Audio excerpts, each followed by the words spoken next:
Assalamualaikum anak-anak semuanya.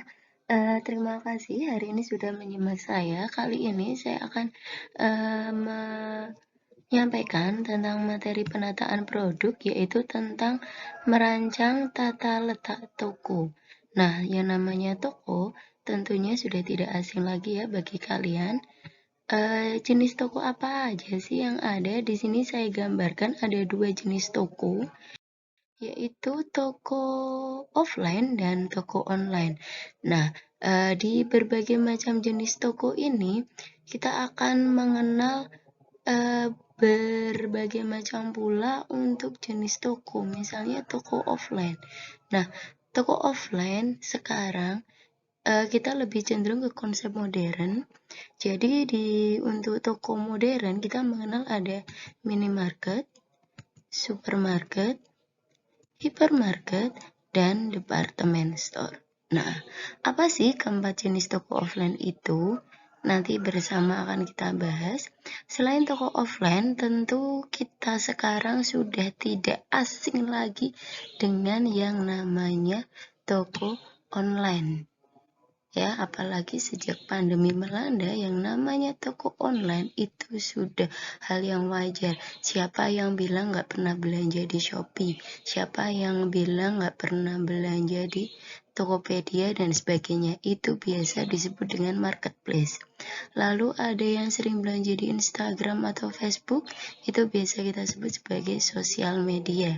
Nah, ada juga yang kita bisa diarahkan langsung ke websitenya, ke toko online-nya, ini kita sebut sebagai website. Nah, kita dalam penataan produk akan mempelajari kedua jenis toko ini, bagaimana merancang tata letak atau layout-nya. Apa iya Bu toko online butuh tata letak? Apa iya toko offline butuh tata letak? Pasti semuanya membutuhkan layout atau tata letak. Nah, sebelum ke materi tentang bagaimana tata letaknya, kita harus terlebih dahulu mengetahui perbedaan dari masing-masing toko. Nah, yang pertama yaitu untuk merancang tata letak toko offline. Saya akan memberikan sedikit informasi dulu tentang toko offline. Toko offline tadi yang saya sebutkan terdiri dari 4, minimarket, supermarket, hypermarket, dan department store. Apa sih perbedaan dari toko itu? Perbedaannya berkisar tentang luas lahan toko, jenis, dan jumlah produk yang dijual oleh masing-masing toko tentu berbeda. Misalnya mini, disebut mini berarti dia lebih kecil secara luas, secara jenis, ya kan? Jumlah produknya juga terbatas. Lalu disebut supermarket, ya. Supermarket yang namanya super itu pasti lebih besar daripada mini, ya. Tentu jumlah produk yang dijual, luas lahan, serta barang yang dijual lebih besar. Ada lagi yang menyebut hiper. Hiper itu lebih besar dari super. Tentu semuanya lebih besar dan lebih banyak. Nah, yang berbeda yaitu di department store. Department store itu adalah toko yang menjual hanya produk-produk satu departemen. Misalnya seperti Matahari, dia menjual hanya sekitar baju. Guardian, dia hanya menjual tentang kosmetik dan obat. Nah, tapi bukan apotek ya. Kalau apotek itu kecil, tapi obat bebas yang dijual seperti vitamin dan sebagainya, namun bersandingan dengan kosmetik.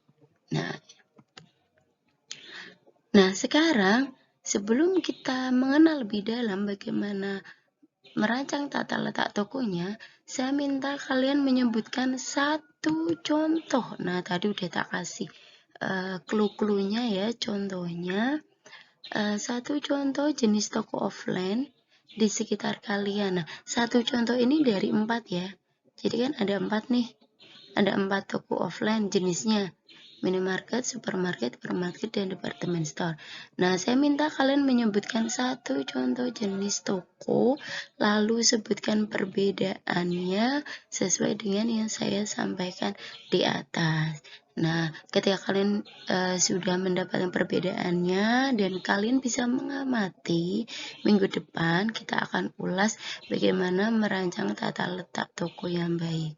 Karena pertemuan kita hari ini cukup singkat, jadi saya hanya sampai ke kalian mengenal perbedaan dari masing-masing jenis toko offline ya. Minggu depan kita akan bahas tentang bagaimana layoutnya, habis itu kita ke toko online.